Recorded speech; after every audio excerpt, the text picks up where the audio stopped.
Donnie and Dolly. The team is supported by ableauctions.ca. Closing your business? We can help. And King of Floors, your vinyl, laminate, and engineered flooring superstore.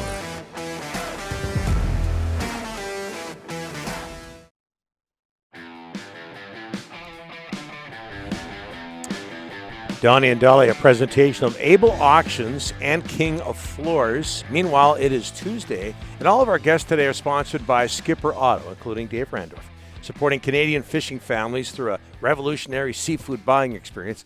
We're talking about Skipper Auto and not Dave. Check them out online at skipperauto.com. You know, I'm looking on Dave Randorf's Twitter account, and he just great account. Well, he's just letting people know exactly where he lives. He's got the selfie of himself by the pool. He's hawking something called Smack Apparel. How are you, Dave?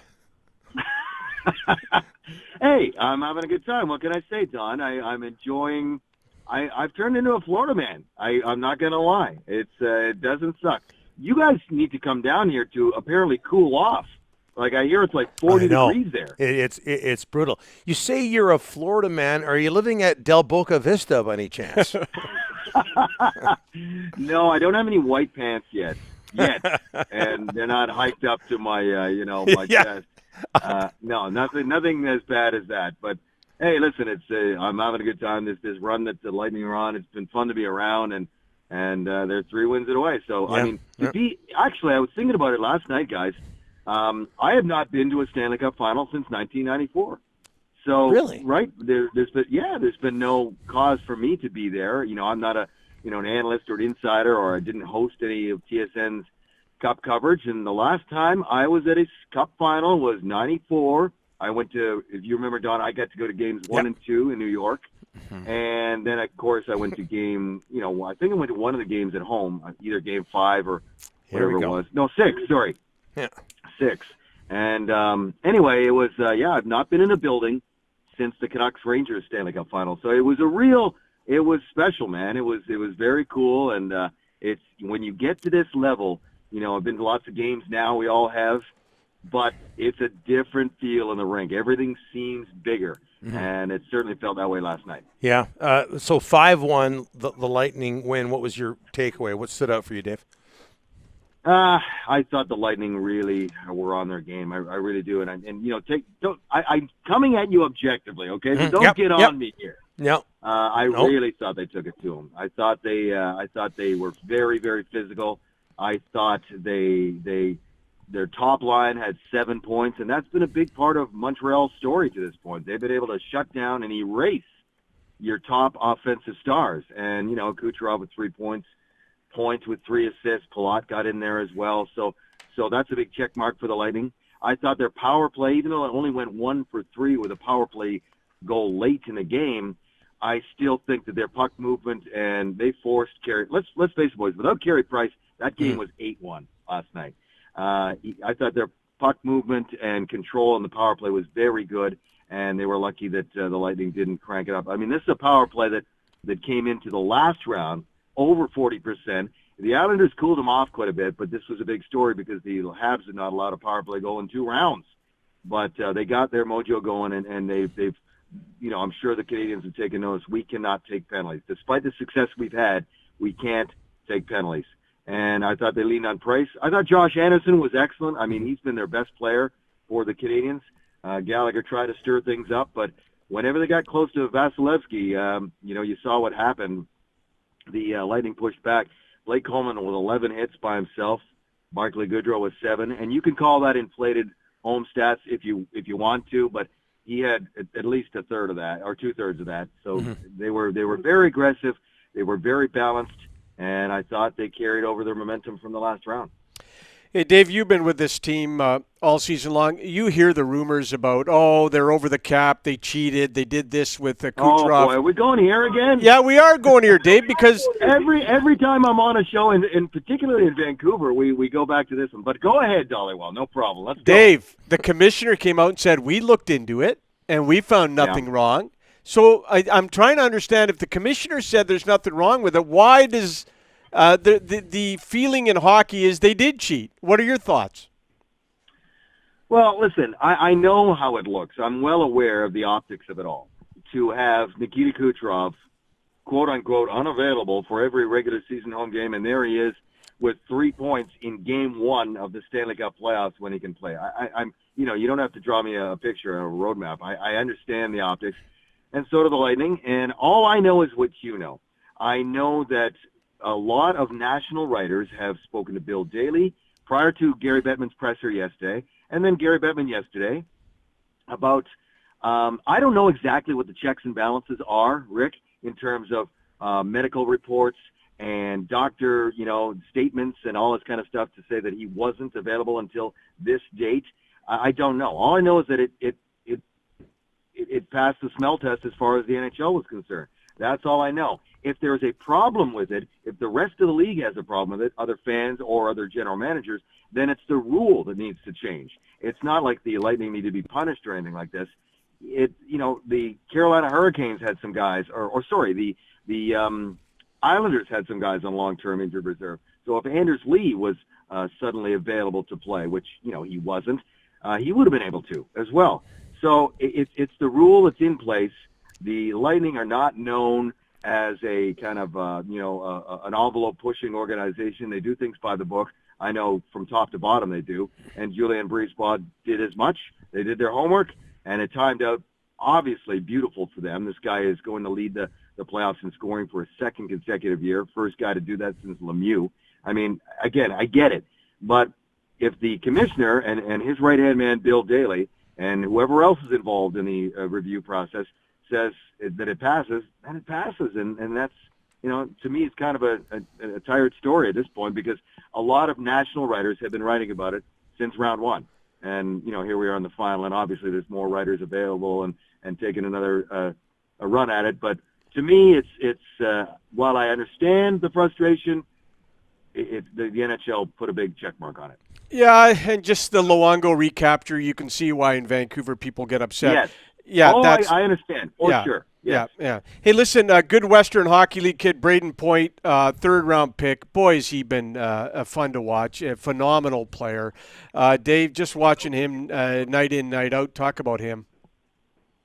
He led the Lightning this year in goals and points. First time he has led the team in either one of those categories in his career.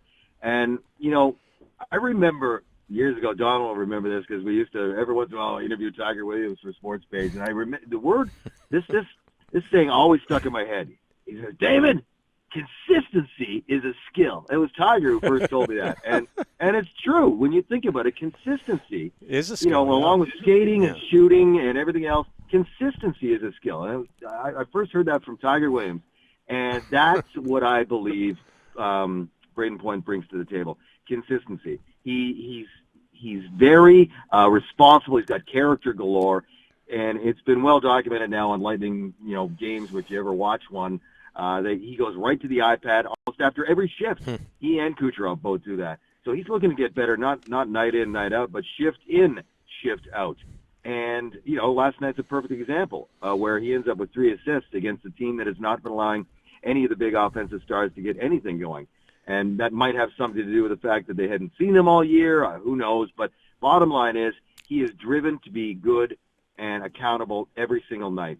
A long time ago, I met Al Murray when I used to do a lot of Hockey Canada stuff for TSN, and Al was in charge of Hockey Canada stuff, and now he's the assistant GM here. He's a good Saskatchewan boy and just an encyclopedia. And now that he's involved in the Lightning, he said their drafting policy is 3 main pillars. You got to be able to skate, you have to have hockey IQ, and you need to have character.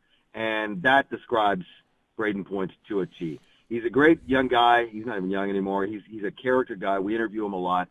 He speaks well. He comes from Calgary, former captain of Moose Jaw. And, a lot of teams overlooked him because he was, quote-unquote, too small.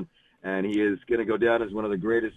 He's going to go down as one of the best players this franchise has ever had. And that's saying something when you look at the stars they've had here in Tampa Bay. And there's no doubt that he's going to be one of the best along with Kucherov. You know what's unbelievable is that I brought up that Tiger Williams story Yeah, last week on this show. You did. I thought it was hard work that he said, but Dave, whatever Tiger said, I just nodded and agreed. right? Yeah. Oh, yeah. If you say so, Tiger, you're right. Absolutely. I always remember when you or I or Paul Carson would come back in after interviewing Tiger for whatever we were doing, and we go, "So how did that go?" How was Tiger today? Yeah. So, I think it was. I believe. Maybe I might be misremembering, but I heard consistency. David, consistency is a skill. So hey, hard work and consistency, they both work. One more, Dave. We've got a poll question going today because Elias Pettersson is trying to get a new contract, and one of the comparables for him that's being thrown around is Matthew Barzal. How impressed were you with Matthew Barzal in the Islanders series against Tampa Bay? I thought he got better as that series went on. That was a great series, by the way. I hope fans up there took the time to catch some of those games. There was one game that went sideways on New York, and they got behind the 8 ball early in the first period and ended up losing 8-0. But you take that game out of the mix, and it was close all the way. I mean, that Game 7, boy, it was a tense last 5 minutes with nursing a 1-0 lead. But anyway, back to your question. I very impressed. The BC boy is, again, a guy who's driven, doesn't have as many offensive weapons around him to complement his game yet. But here's a guy that, remember, he came into the league and he was lights out, won the Calder Trophy with, an 80-point season. And now his point totals have kind of gone down from there. He hasn't touched that range since because he's rounded his game out. He's got more of a 200-foot game is what you need to do to really be a good player. And when they needed offense, I mean, Barzal was super dangerous in Game 6 and Game 7, in my opinion, with their season on the line. He showed up. He was there. He had one great chance at the end of Game 7 here at Amalie Arena, and the puck just bounced on him. But I'm telling you, for a minute there, I was thinking, this is in, because he's been money. And he skates extremely well. He creates. And again, he doesn't have Nikita Kucherov on his line. He doesn't have a Stammer or a Sorelli on his line. He's got other guys that are good players, but make no mistake, he's the biggest and the closest thing they have to a star. The rest of them are all good players, and then there's Barzal. So the Islanders are going to be no joke going forward, and they're going to lean on him to be a big part of that. Dave, your consistency during this interview was outstanding. Tiger Williams would be proud. Skill. Yeah, it is. It's a gift, is what it is. Well, I'm going to go enjoy my afternoon by the pool with my white pants and my South Beach shirt. Yeah. Okay. Dave. Yeah. It's between you, Steve Darling, and Davis Sanchez, most famous alumni. It's from Seaquam. Yes. I still keep touch with Davis. So Davis would definitely say it's him. Yeah. Steve Darling's dead. Darling's dead last. It's between you and the Sanchez. Well, you know what? I'll leave that for the listeners to decide. That's a good poll question. Yeah. Okay, Dave. Say hello to Mr. Costanza down there. Appreciate it. Yeah, no problem, boys. Thanks for having me on. Always good to talk to you guys. We'll get you back. We'll get you back. All my buddies. Thanks. Hello to all my buddies back home.